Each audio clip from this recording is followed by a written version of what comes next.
Yes friends, हम लोग अब 11th की फिजिक्स में एनसीईआरटी लाइन बाय लाइन पढ़ रहे हैं। चैप्टर का नाम है ग्रेविटेशन। आर्टिकल नंबर 8.1 जो कि इंट्रोडक्शन है। इंट्रोडक्शन में कोई एक आध बस लाइन काम की मिलती है, पर हम उससे स्कैन तो पूरा करेंगे।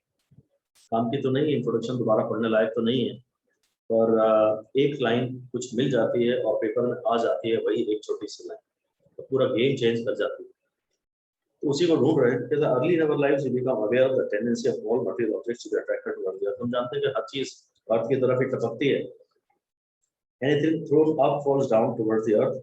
Going uphill is a lot more tiring than going downhill. चढ़ाई ऊपर चढ़ते हैं तो हम लोग को ताकत ज्यादा लगानी पड़ती है और हम जल्दी थक जाते हैं। Raindrops from the clouds above fall towards the earth, and there are many other such phenomena. Historically, it was Galileo who recognized the fact that all bodies, irrespective of their masses, are accelerated towards the earth with a constant acceleration. Now, this point seems to be good. If I लिख दीजिए, ये लिखिए आप तो कि acceleration of a body towards earth, acceleration of a body towards earth is independent of its mass. ये line बड़ी प्यारी हो गई, 2 स्टार देने लायक हो गई। अर्थ की फील्ड में जो एक्सेलरेशन है वो मास पे तो डिपेंड नहीं करता। ऑफ कोर्स मैं यहाँ मान के चल रहा हूँ कि वैक्यूम है, फ्रिक्शन एयर, ब्रैकेट में लिख दीजिए एयर इज एब्सेंट। हम लोग हमेशा रियल फिजिक्स नहीं पढ़ते हैं, रियल केसेस नहीं लेते हैं, सिंप्लीफाइड केसेस लेते हैं। तो एयर फ्रिक्शन एब्सेंट है और एक्सेलरेशन मास के इंडिपेंडेंट है।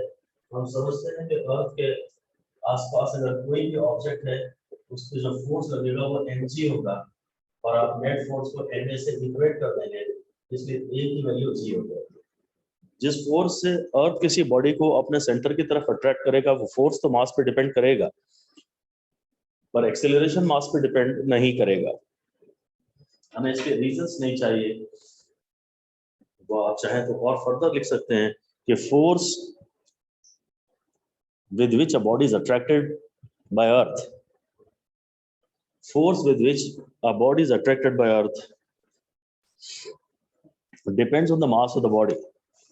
वह फोर्स जिससे कि बॉडी, कोई भी बॉडी अर्थ की तरफ अट्रैक्ट होती है, वो बॉडी के मास पे डिपेंड करता है, बट एक्सेलरेशन नहीं करता है।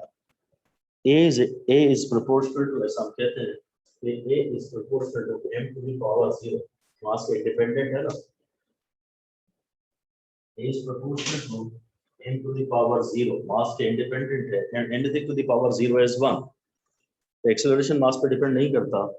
फिर यही एक point काम का था शायद, that it is said that he made a public demonstration of this fact. To find the truth, he certainly did experiments with bodies rolling down inclined plane and arrived at a value of the acceleration to the gravity which is close to the more accurate value obtained later. इनमें कोई भी बात काम की नहीं है, छोड़ दीजिए। A seemingly unrelated phenomena, observation of stars, planets, and their motion has been the subject of attention in many countries since the earliest of times. Observations since early times recognize stars which appeared in the sky with positions unchanged year after year. The more interesting objects are the planets, which seem to have regular motions against the background of stars. The earliest recorded model of planetary motions proposed by about 2000 years ago was a geocentric model in which all celestial objects, stars, the sun and the planets are revolved around the earth. The only motion that was thought to be possible for celestial objects was a motion in a circle. ये सारी ही लाइनें ignore करने लायक हैं, historical importance की हो सकती हैं, पर हमारे लिए ये इंपॉर्टेंट नहीं है। Complicated schemes of motion were put forward by Ptolemy in order to describe the observed motion of the planets. The planets were described as moving in circles, with the center of the circle themselves moving in larger circles. खुद centre जो है circle का वो भी बड़े circle में चल रहा है। Here all this is nonsense for us. हम आज ये कह सकते हैं कि ये हमारे काम का नहीं है, क्योंकि हम सिर्फ एग्जाम ओरिएंटेड बातें कर रहे हैं। बड़ा सेल्फिश होगा हमारे पार्ट पे कहना कि नॉनसेंस है, पर we have to be rude. We have to be rude because we have to pick up only those things which are important from exam point of view. Similarly, theories which were also advanced by Indian astronomers of Charles Russell later, however, a more elegant model in which the sun was the center around which the planets revolved, The heliocentric model was already mentioned in this much in his treatise. 1,000 years later, a Polish monk named, भाई वो हम लोगों के आर्यभट्ट ने तो mention किया था कि सन सेंटर है और उसके आसपास सब कुछ रिवॉल्व कर रहा है, क्या उसको heliocentric मॉडल कहते हैं? वो नाम भी इंपॉर्टेंट नहीं है, उस बारे में मैं कुछ नहीं लिख रहा कि व्हाट इज heliocentric मॉडल, ये मैं नहीं लिख रहा हूँ। चलिए, Copernicus proposed a definitive model in which the planets moved in circles around a fixed central sun. His theory was described by the church, but notable amongst its supporters was Galileo. It was discredited by the church. हिम्मत चाहिए थी ये सब काम कहने के लिए, church के लिए जाने के लिए, उसमें भी खैर हम इंटरेस्ट नहीं लेंगे। It was around the same time as Galileo, a double man called Brahe, hailing from Denmark, spent his entire lifetime recording observations of planets with naked eye. Planets naked eye से दिखते हैं, हम लोगों को विश्वास नहीं होता क्योंकि हमें कभी दिखाए नहीं गए हैं। Planets naked eye से नहीं दिखते होते तो ये सारे एक्सपेरिमेंट कैसे हुए होते? हमें लगता है टेलीस्कोप से ही दिखते हैं, naked eye से planets दिखते हैं, और फिनोमेना जब जब ये कुछ होता है तो हमेशा न्यूज़ में आता है। Again, that all is something very very interesting. Astronomy certainly सभी को इंटरेस्ट करती है, परंतु हम उसमें फिलहाल इंटरेस्टेड नहीं है क्योंकि हम सारी सिर्फ एग्जाम ओरिएंटेड बातें करना चाहते हैं। एस्ट्रोनॉमी ओलंपियाड भी होता है, जैसे फिजिक्स ओलंपियाड होता है, केमिस्ट्री ओलंपियाड होता है, बायो ओलंपियाड होता है, ऐसे एस्ट्रोनॉमी ओलंपियाड भी होता है एपीटी का, और वो आसानी से निकल भी जाता है। बहुत थोड़ा भी अगर आपको इंटरेस्ट हो तो भी खैर इट इज नॉट वर्थवाइल, जरूरत नहीं है, क्योंकि थोड़े बहुत तो मिस डायरेक्टेड एफर्ट्स हमसे वो करवाएगा ना, अगर हम उसकी तैयारी करेंगे तो नहीं करना चाहिए। बस he could extract from the data 3 elegant laws that are now go by the name of Kepler's law. हम Kepler's law बाद में पढ़ेंगे। These laws were known to Newton and enabled him to make a great scientific leap in proposing the universal law of gravitation. पहले Kepler आया, Kepler के law आए, Newton को भी उनकी जानकारी थी और न्यूटन ने उनकी मदद से universal law of gravitation propose किया। हम खैर इसके सीक्वेंस में भी इंटरेस्टेड नहीं है कि कौन पहले आया, किसने काम ज्यादा किया, किसने नेकेड आई से देखा, हम किसी भी बात में इंटरेस्टेड नहीं है। अभी तक हमने सिर्फ एक काम की बात पढ़ी है और वो ये कि acceleration due to gravity body के मास के इंडिपेंडेंट होता है। अब आर्टिकल 8.2 में पढ़ रहे हैं केपलर्स लॉ, जो कि हाँ एग्जाम ओरिएंटेड है। हेडिंग दे दीजिए केपलर्स लॉ। इसके 3 लॉज हैं, ब्रैकेट में लिख सकते हैं 3 लॉज। केपलर के 3 लॉज हैं। Number 1 law of orbits, number 1 है लॉ ऑफ ऑर्बिट्स, और लिख दीजिए all planets move in elliptical orbits around the sun.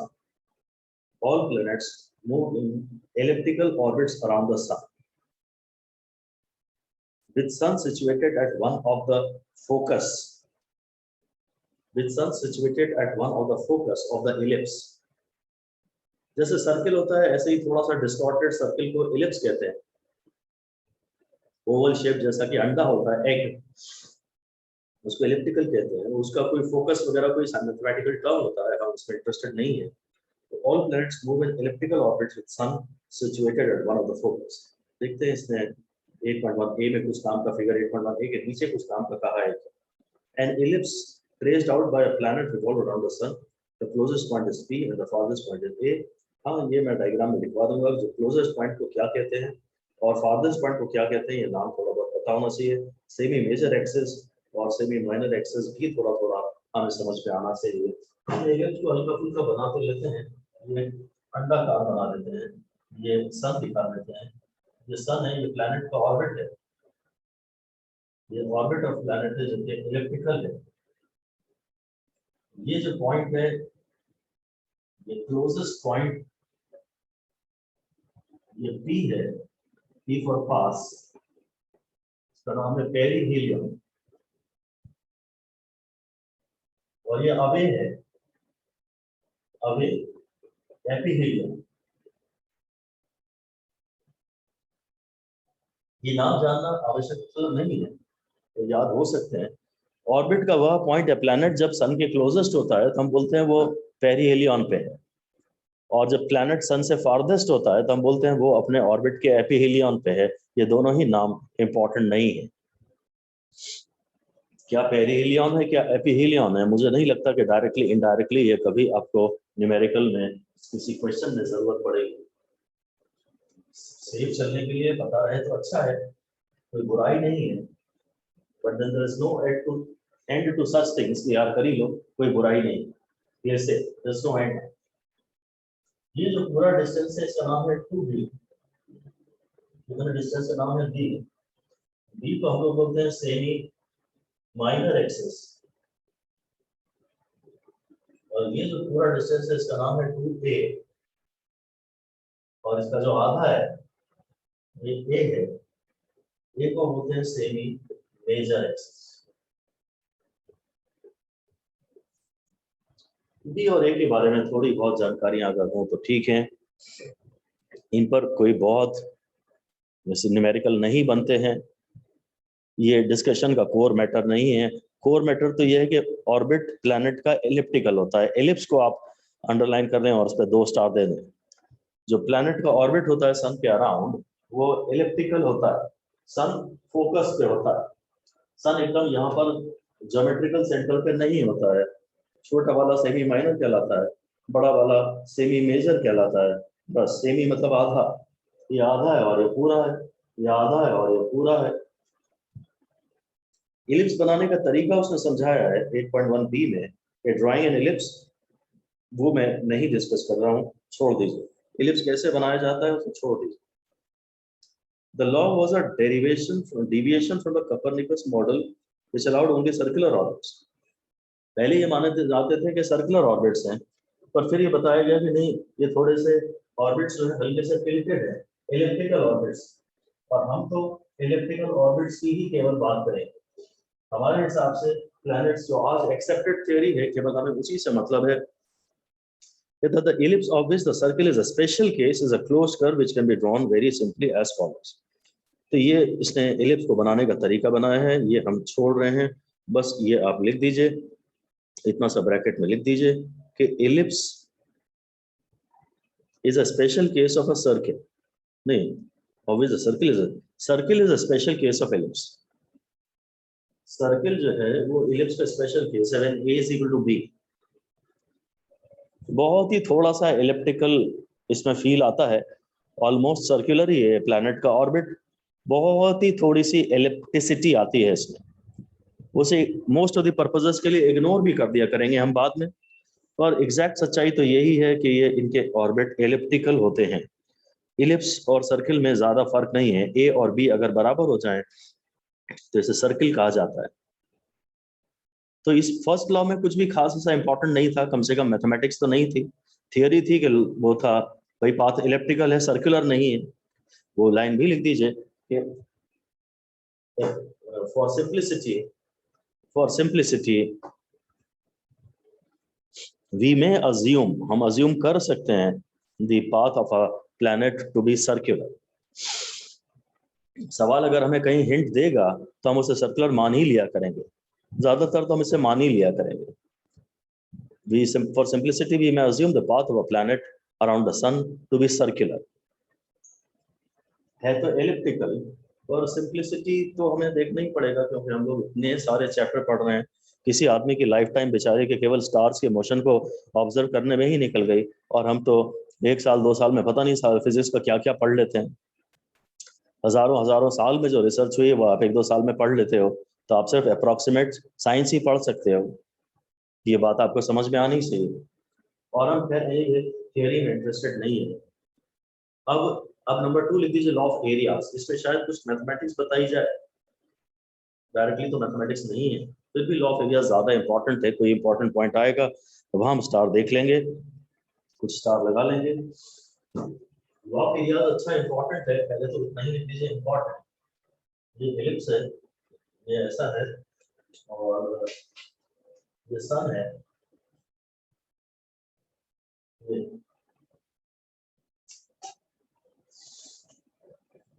ये सेंटर एरिया, ये सेंटर ऐसे ही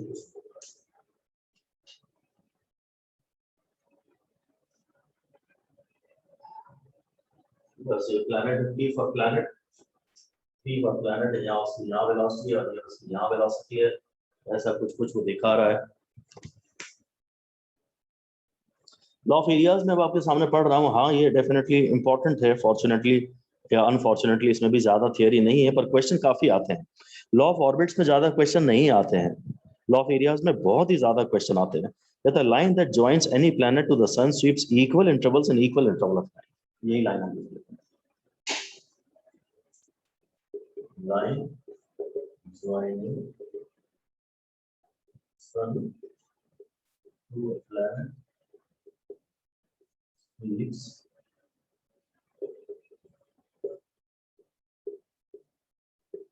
equal areas equal intervals of time। हाँ ये लाइन काम की है। इस लाइन पे भी मैं वैसे तो 3 ही स्टार दे रहा हूँ क्योंकि थ्योरी की लाइन है, फिर भी ये थोड़ी ज्यादा एग्जाम में इसके क्वेश्चन आते हैं। Line joining sun to a planet sweeps equal areas in equal interval of time. अगर ये टाइम और ये टाइम बराबर है तो ये एरियाज बराबर हैं, इसको हम लोग लॉ ऑफ एरियाज कहते हैं। प्रूफ इसका नहीं है, हमें हर चीज का प्रूफ चाहिए नहीं होना चाहिए। हमें अगर हम रेडिली मानने लगे तो हम बोलेंगे कि हाँ हमने अपने ब्रेन को थोड़ा सा और एग्जाम ओरिएंट कर लिया है। 8.2 में फिगर में नीचे क्या कर रहा है, the planet P moves around the sun in an elliptical orbit, the shaded area is the area delta A swept out in small interval of time delta T. ठीक है, अभी तो हम इसके बारे में कुछ भी नहीं कर रहे। डायग्राम में उसने दिखाया कि भाई प्लैनेट पे जो फोर्स है वो तो सन की तरफ ही होगा, और वेलोसिटी जो है वो किसी भी इंस्टेंट पे, उस इंस्टेंट पे पाथ जो भी पाथ है उसके टेंजेंट के अलोंग होगी। वेलोसिटी तो टेंजेंट के अलोंग होगी, कुछ भी बेकार है, बस हम तो इतना ही लिखेंगे इसमें, इतना ही लिख देते हैं कि ये एरिया A1 है, ये एरिया A2 है, और हम बोल देते हैं T1 is equal to T2, A1 is equal to A2। अगर टाइम्स इक्वल है तो एरियाज इक्वल है। ये भी 3 स्टार वाली ही बात हुई। यहाँ से जहाँ तक जाने में टाइम T1 लग रहा है और यहाँ से जहाँ तक जाने में टाइम T2 लग रहा है, अगर ये टाइम्स इक्वल हैं तो एरियाज इक्वल हैं। इसका अभी मेरे पास कोई प्रूफ नहीं है, शायद ये आगे आ भी जाए, नहीं भी आए तो आपको समझदारी इसी में है कि आप इसे एक्सेप्ट करें बिना ज्यादा परेशान हुए, बिना सोचे कि यार प्रूफ तो करो।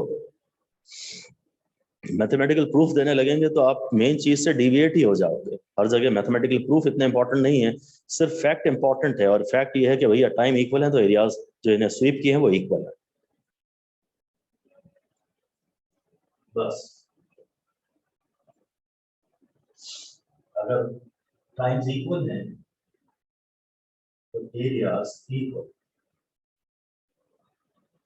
टाइम इक्वल तो एरियाज इक्वल है। इसमें भी कोई खास मजा नहीं है। केप्लर्स लॉ बड़े ही इंपॉर्टेंट हैं, न्यूमेरिकल पेपर में आते हैं, पर 2 लॉस मैंने पढ़ चुका हूँ, मुझे कोई खास मैथमेटिक्स नहीं मिली। जब तक इक्वेशन नहीं मिले तब तक मजा नहीं आता। पेपर में ज्यादातर वही न्यूमेरिक क्वेश्चन आते हैं जिनमें इक्वेशन यूज हो रही होती है। फैक्ट वाले सवाल भी अब ज्यादा आएंगे। स्टेटमेंट 1 स्टेटमेंट 2 का नया चलन हुआ है, असर्शन रीजन का नीट में नया चलन हुआ है, जेई में भी वे आ रहे हैं, तो थोड़ी बहुत थियोरी भी अब इम्पोर्टेंट हो तो गई है। फिर भी इसेंशियली हमारा पहला फोकस तो मैथमेटिक्स पे ही रहे। मैथमेटिक्स सीख ली तो थियोरी तो कभी भी सीख सकते हैं। एक फैक्ट आपने 2 साल की जर्नी में कभी भी सुन लिया कि टाइम इक्वल हो और एरियाज इक्वल हो, तो उसकी कोई प्रैक्टिस की आवश्यकता नहीं है, बस वो फैक्ट पता हो आपको। एग्जाम के 10 मिनट पहले भी आपको कोई बता दे कि यार ऐसा होता है, तो वो आप उसे यूज कर पाओगे। पर न्यूमेरिकल को यूज कर पाना, फॉर्मूले को यूज कर पाने में बहुत लंबी प्रैक्टिस चाहिए, बहुत लंबी प्रैक्टिस चाहिए। खैर थर्ड है, आप हेडिंग दे दीजिए थर्ड, और law of periods, law of periods. इसने बोला square of time period of revolution of planet is proportional to the cube of semi major axis of the ellipse. इसको मैं डायरेक्टली आपसे यही कह रहा हूँ, ऐसे ही कह देना ठीक है, T square proportional to A cube. हाँ ये 5 स्टार हो गया, अब ये 5 स्टार हो गया, तो अब ये हम लोग फॉर्चुनेटली बड़ी देर से वेट कर रहे थे, कोई मैथमेटिकल इक्वेशन तो आई। इसको इस तरह से लिखने का कोई मतलब नहीं है कि square of time period of revolution of a planet is proportional to the cube of semi major axis of the ellipse traced out by the planet. ये पूरी लाइन को कॉपी में लिखने का कोई मीनिंग नहीं है, आप उसे वही सारी बातें यहाँ ऑलरेडी इंक्लूड हो रही हैं। ध्यान देने योग्य एक ही बात है कि भाई ये सेमी मेजर एक्सिस है, बी का टर्म या नहीं आता, ये वार्निंग लिख दीजिए। The above equation does not contain any term of B. इस इक्वेशन में B का कोई टर्म नहीं आता है. सेमी मेजर एक्सिस है, माइनर का कहीं कोई टर्म ही नहीं आ रहा है. फिर कहता है table 8.1 gives the approximate time period revolution of 8 planets around the sun. तो ये टेबल पूरा का पूरा बेकार है. हाँ 8 planets है, 9 planets नहीं है. टेबल 8.1 कह रहा है data from measurement of planetary motion given below confirms Kepler's laws of periods. इसने सेमी मेजर एक्सिस की कुछ वैल्यू दी है, टाइम पीरियड दिया है और कुछ और भी दिया, T square by A cube वगैरह सब छोड़ ही दिया जाए. सब पूरा कचरा है. टेबल 8.1 पूरा कचरा है, पूरा छोड़ दिया जाए. कहता the law of areas can be understood as a consequence. हाँ ये लाइन इंपॉर्टेंट है, 3 स्टार लगा के लिख दीजिए कि law of areas is based on law of areas is based on conservation of angular momentum. Law of areas is based on conservation of angular momentum, which is valid for any central force. उसने बोला है, वो मैं भी नहीं लगाता. उस बारे में मैं भी आपसे कुछ नहीं कह रहा, उसको आप छोड़ दीजिए. बस कंजर्वेशन ऑफ एंगुलर मोमेंटम पर बेस्ड है, इस पे बात ध्यान दीजिए. अब वो कह रहा है central force is such that the force on the planet is along the vector joining the sun and the planet. चलिए ये लाइन लिख देते हैं, हम अगली लाइन में लिख देते हैं gravitational force of attraction between sun and earth. Gravitational force of attraction between sun and a planet. Gravitational force of attraction between sun and a planet is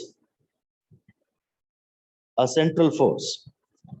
Gravitational force of attraction between sun and a planet is a central force because it acts along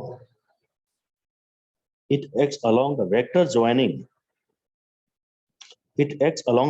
joining their centers.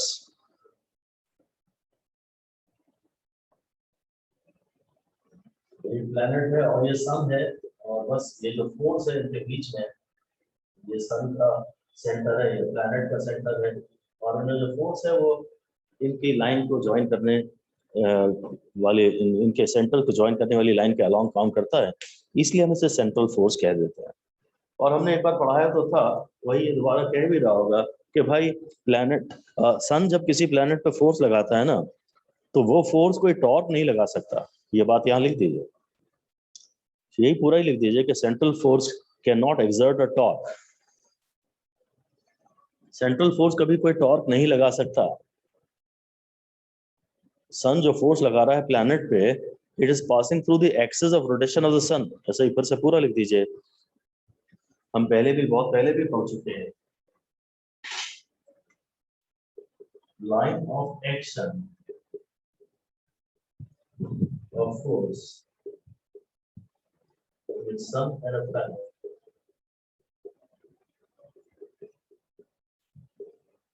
passes through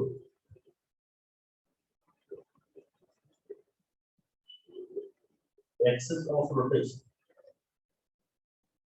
of the planet.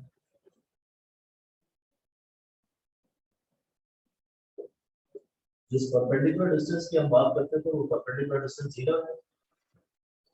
Central force कभी कोई torque नहीं लगाता. Central force कभी कोई torque नहीं लगाता.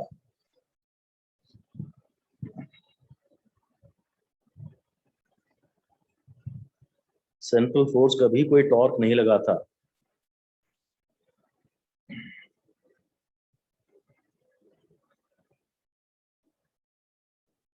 Torque of central force है 0. उस लाइन पे जरूर हम 4 स्टार दे सकते हैं. ये जो फाइनल डिसीजन है विदाउट एक्सप्लेनेशन, ये बार बार आपके रिवाइज होते रहे, इंपॉर्टेंट फैक्ट हो जाते हैं. 2 ही चीजें काम की हैं, या तो फॉर्मूला या फैक्ट. फैक्ट वाले सवाल कम आते हैं क्योंकि वो गूगल पे एज इट इज मिल भी जाते हैं ना आपको, और पेपर में पूरी तरह कोशिश करके वही क्वेश्चन बनाए जाएंगे अब नकल रोकने के लिए, जिनके डायरेक्ट जवाब गूगल पे ना मिले.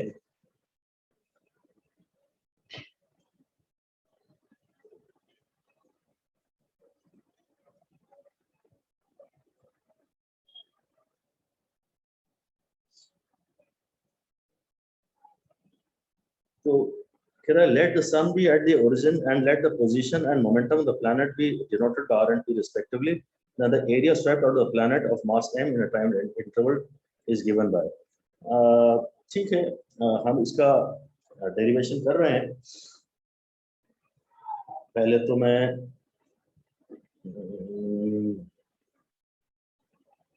यही हेडिंग दे दीजिए,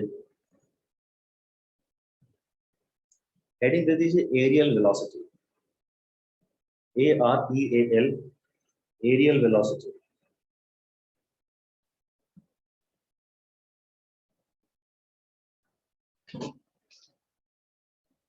एरियल वेलोसिटी का मतलब होता है area square upon time take.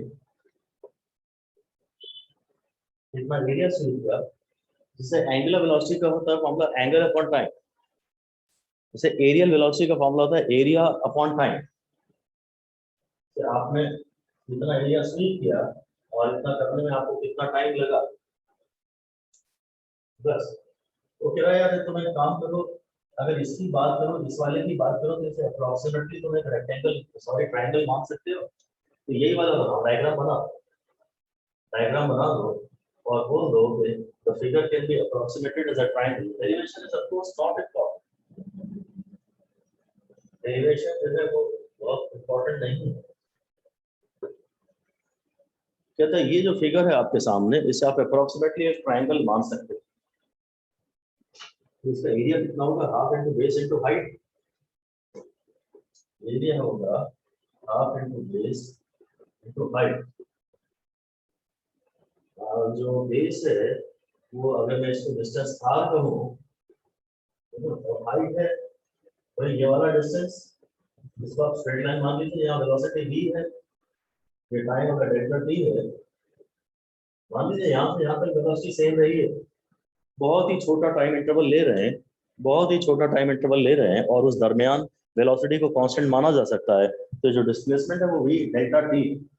अगर इससे एरिया और ट्रायंगल का फॉर्मूला रिवाइज हो रहा है तो फिर कोई बात नहीं है, तो अच्छा है कि चलो कम से कम एरिया और ट्रायंगल का formula half into base into height revise तो हुआ। हाँ कांस्टेंट वेलोसिटी होती है तो डिस्प्लेसमेंट वेलोसिटी टू टाइम होता है, ये भी चलो रिवाइज हो गया। इसके अलावा ये डेरिवेशन बकवास है, इसे दोबारा ना किया जाए।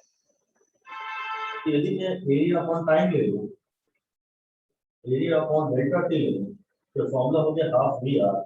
ये अपने आप में 5 स्टार देने लायक है। इसी को हम डीए बाई डी टी कहते हैं।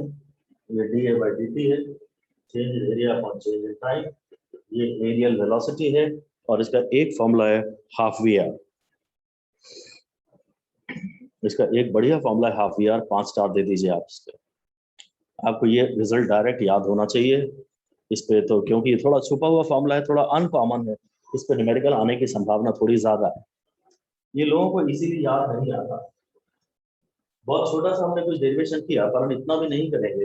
हाँ अगर आपको ये याद नहीं हो रहा तो आप ये डेरिवेशन से करो, और अगर याद कर सकते हो करना तो पड़ेगा ग्रेजुअली। अगर याद कर सकते हो तो डेरिवेशन को इग्नोर ही कर दो तो ज्यादा अच्छा है। छोटे डेरिवेशन से जो सपोर्ट हो सकते हैं उनमें डेरिवेशन भी कायदे से कर तो लेना चाहिए। अगर if you are not too uncomfortable with it, if you are quite okay with it, then you go ahead with the derivation, अगर इतना छोटा डेरिवेशन है।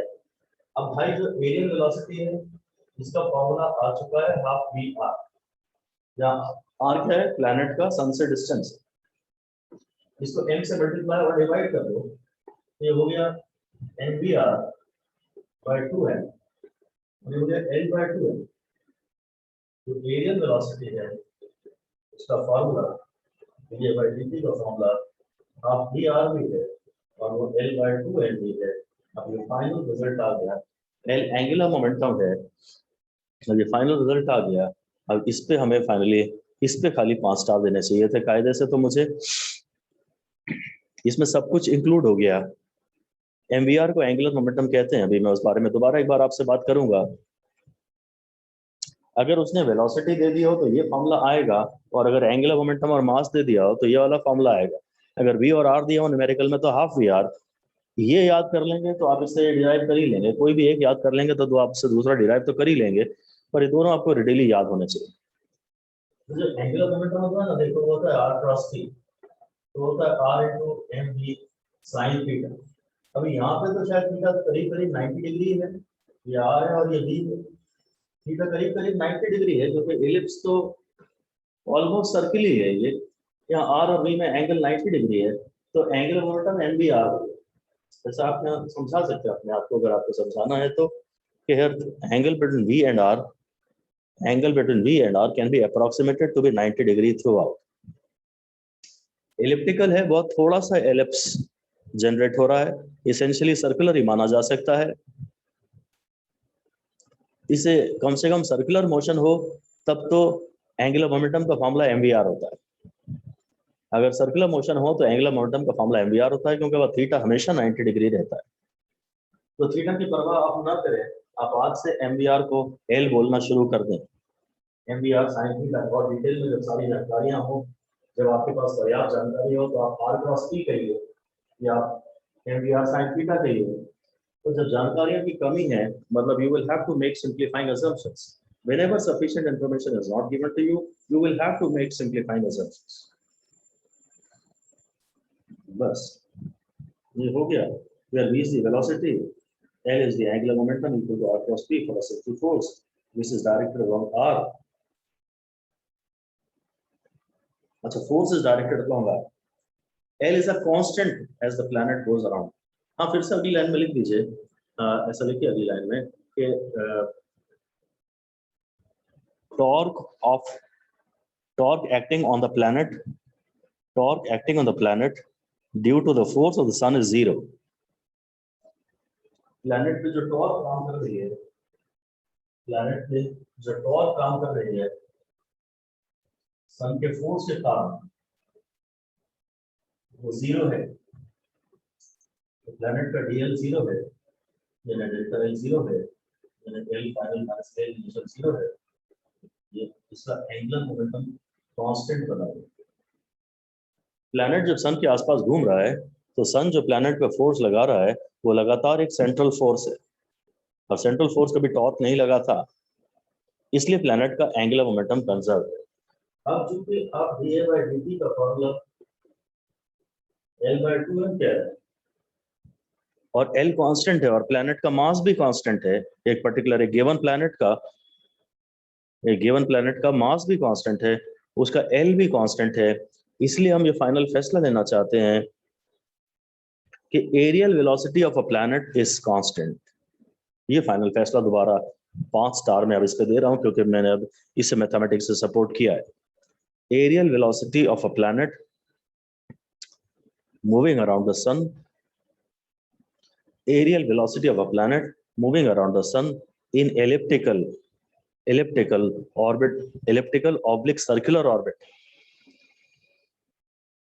Aerial velocity of a planet moving around the sun in elliptical oblique circular orbit, OBLIQUE, oblique circular orbit, is always a constant, is throughout a constant. जो areal velocity है उसका formula है L/2। L भी constant है, m भी constant है, L भी constant है, m भी कांस्टेंट है, तो एरियल वेलोसिटी कांस्टेंट बनी रहेगी। इसीलिए तो हमने ये बात कही थी कि अगर ये टाइम्स इक्वल है, ये टाइम इक्वल है, तो एरियाज इक्वल है। समझाओ तो delta A by delta T is a constant according to the last equation. This is the law of areas, and gravitation is a central force, and hence the law of areas follows. ये बात मैं आपको यहाँ समझा रहा हूँ कि ये मैं VP बोल देता हूँ, और यहाँ मैं VA बोल देता हूँ। ये RA है और ये RP है। A यानी अवे वाला पॉइंट का R है, P यानी पास वाले पॉइंट का R है, और हम तो अब जानते हैं कि MVR is a constant. MVR is a constant for a given planet. अगर आप given planet की बात कर रहे हैं, M is also a constant. Therefore, V into R is a constant. V is proportional to 1 by R. V proportional to 1 by R है। इस बात पे भी, इस सिंपल सी बात पे भी हम 5 स्टार देना चाहेंगे। इस सिंपल से बात पे भी हम 5 स्टार देना चाहेंगे, क्योंकि हम इसलिए 5 स्टार दे रहे हैं ताकि आप इसको बहुत ही सीरियसली लें और इसमें आप गलती से भी गलती ना करें। भाई मैं ये कहना चाहता हूँ कि जब प्लैनेट यहाँ पास होता है ना, जब इसका आर कम होता है ना, तो प्लैनेट तेज भागता है। ऐसा लिख दीजिए अलग से, इस पे भी आप इस पे भी 4 स्टार दे दीजिए। When ever planet is close, जब भी प्लैनेट पास होता है, इट रन्स फास्टर। जब भी ये पास होता है ऑफ कोर्स सन के, तो तेज भागता है, it runs faster. And whenever planet is away from the sun, दूर है तो it runs slowly along its orbit. Orbit के along इसकी वेलोसिटी, एक मिनट, ऑर्बिट के along इसकी वेलोसिटी जब ये दूर है तो कम है, जब ये पास है तो तेज भागता है। mvr is a constant, m तो हटा दीजिए, vr is a constant, v proportional to 1/r। जब ये पास है तो इसका r कम है तो इसकी वेलोसिटी ज्यादा है, और जब ये दूर है तो इसका r ज्यादा है तो इसकी v कम है। ये बात भी हमें जरूर समझ में आनी चाहिए। कोई डाउट है तो जरूर पूछ लीजिए प्लीज।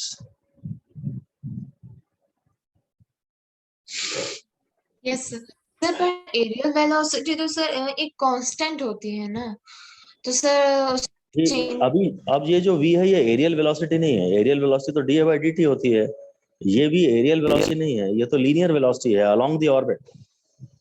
एरिया अपॉन टाइम करेंगे आप, एरिया अपॉन टाइम करेंगे तो वो एरियल वेलोसिटी कहलाएगी। ये v है, लिख दीजिए, this is linear velocity along the orbit. ये लीनियर वेलोसिटी है along the orbit and this changes, this is not a constant. Areal velocity is constant, वही हम समझाने का प्रयास कर रहे हैं थ्योरी से। ये कब ये लीनियर वेलोसिटी की बात कर रहा है, कब ये एंगुलर वेलोसिटी की बात कर रहा है, कब ये एरियल वेलोसिटी की बात कर रहा है, बस यही तो आपको ध्यान देना है।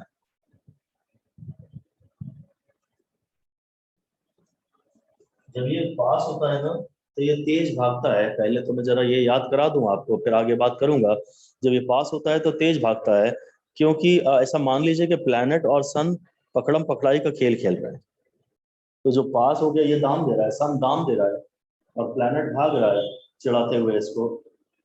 जब ये पास भाग रहा है, जब ये पास है तो तेज भागेगा, नहीं तो दाम देने वाला इसको पकड़ लेगा, है ना। और इसी तरह से जब ये दूर है, जब ये दूर है तो ये धीरे भागेगा, क्योंकि अब इसको कोई चिंता नहीं है। जब ये दूर है तो ये धीरे भागेगा, अब इसको पकड़ा जाने की चिंता नहीं है। जो पास है वो तेज भागेगा, नहीं तो पकड़ा जाएगा, और जो दूर है वो धीरे भागेगा।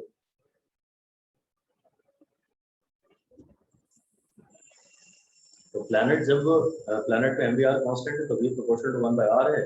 तो जब भी प्लैनेट का r कम है तो उसकी v ज्यादा होगी, ऑर्बिट वाली लीनियर वेलोसिटी ज्यादा होगी।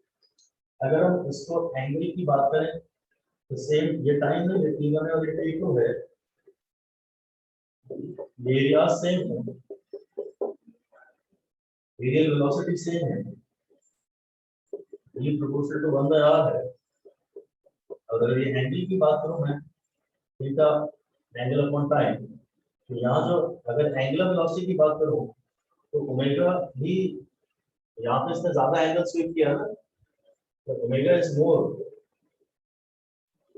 एट पेरिहिलियम।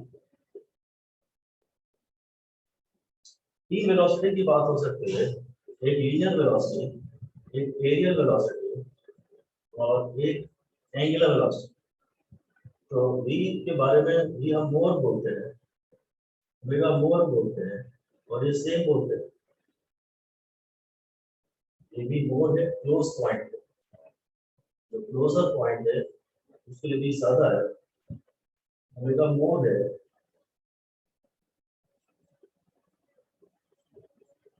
क्लोजर पॉइंट है। और एरियल वेलोसिटी जो है वो से एरिया अपॉन टाइम को एरियल वेलोसिटी कहते हैं। जब r कम है तो v ज्यादा है, तो उसने बहुत ज्यादा बड़ा एंगल भी स्वीप किया, वो मुझे दिख रहा है एंगल ज्यादा है। और एंगल अपॉन टाइम को एंगुलर वेलोसिटी कहते हैं, एरिया अपॉन टाइम को एरियल वेलोसिटी कहते हैं। और ये वाला जो डिस्टेंस अपॉन टाइम है, डिस्टेंस अपॉन टाइम है, इसे हम लीनियर स्पीड कहना चाहते हैं, वेलोसिटी कह लेते हैं।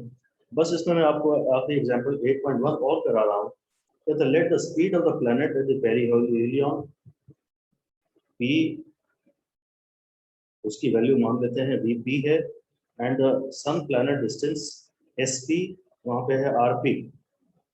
Relate vp rp to the corresponding quantities on the aphelion. Will the planet take equal times?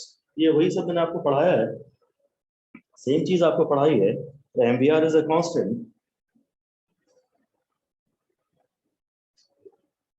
MVR is a constant. यहाँ टॉर्क 0 है, एंगुलर मोमेंटम कांस्टेंट है,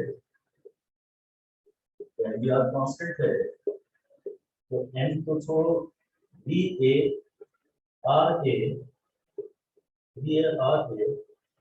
and VP RP.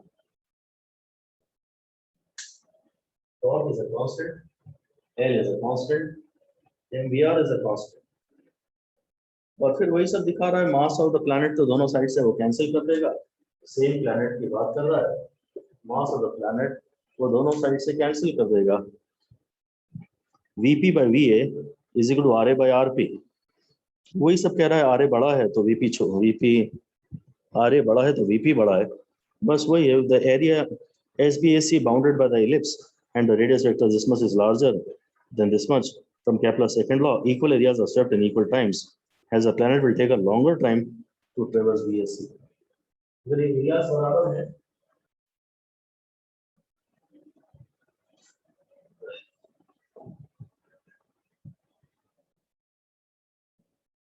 will the planet also take equal times to traverse BAC?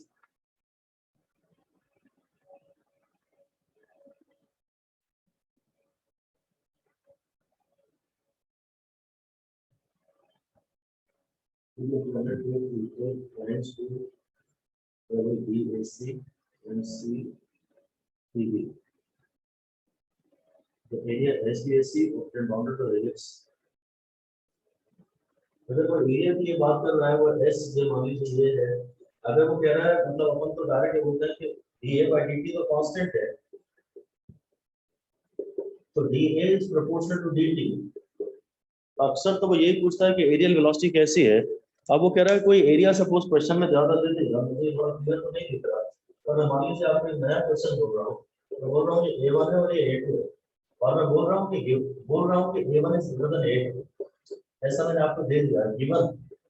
अब आपको find T1 by T2 करना है, तो ये बताना है तो भाई T1 बड़ा है कि T2 बड़ा है. तो एरियल वेलोसिटी सेम होती है, तो जहाँ एरिया ज्यादा, अगर ये एरिया उसने बोला, अगर ये बोला है कि एरिया बराबर है, दो सवाल बनते हैं, या तो बोलेगा एरिया बराबर है तो आपको कहना पड़ेगा टाइम बराबर है, और अगर उसने दिया एरिया ज्यादा है तो फिर टाइम, जब एरिया ज्यादा है जहाँ पर टाइम ज्यादा है.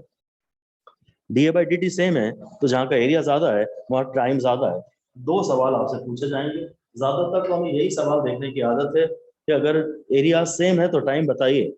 A1 is equal to A2, तो आंसर आता है T1 is equal to T2. पर अब ये थोड़ा बहुत मॉडिफाई जरूर करेगा, कोई ऐसा क्वेश्चन बना के देगा जो गूगल पे डायरेक्टली ना मिल पा रहा हो, और मान लीजिए हो सकता है कि उसने कह दिया कि एरियाज का रेशो 2:1 है, टाइम्स का रेशो बताओ, या 2:1 का गूगल पे मिल जाएगा तो वो 3:1 डाल देगा, और उतना भी पर्याप्त होता है नकल वालों के लिए, तो उतना चेंज भी काफी होता है, उतने में भी नहीं चलता दिमाग. एरियाज का रेशो अगर वो दे देगा तो वही टाइम्स का रेशो होगा. ठीक है, जो D1 by D2 है वो R2 by R1 है, और जो A1 by A2 है वो T1 by T2 है. ऐसे कोई न्यूमेरिकल बना के आपको दिए जा सकते हैं. एरियल वेलोसिटी सेम है, ये सब जानते हैं. MVR इज अ कांस्टेंट, वो सब जानते हैं. MVR इज अ कांस्टेंट से ये आ रहा है, और एरियल वेलोसिटी वाली बात से ये आ रहा है कि भाई एरियल वेलोसिटी सेम है तो area is proportional to time. अगर एरियाज का रेशियो 3:1 है तो टाइम्स का रेशियो भी 3:1 होगा. So that is all for now, guys. Thank you and good luck.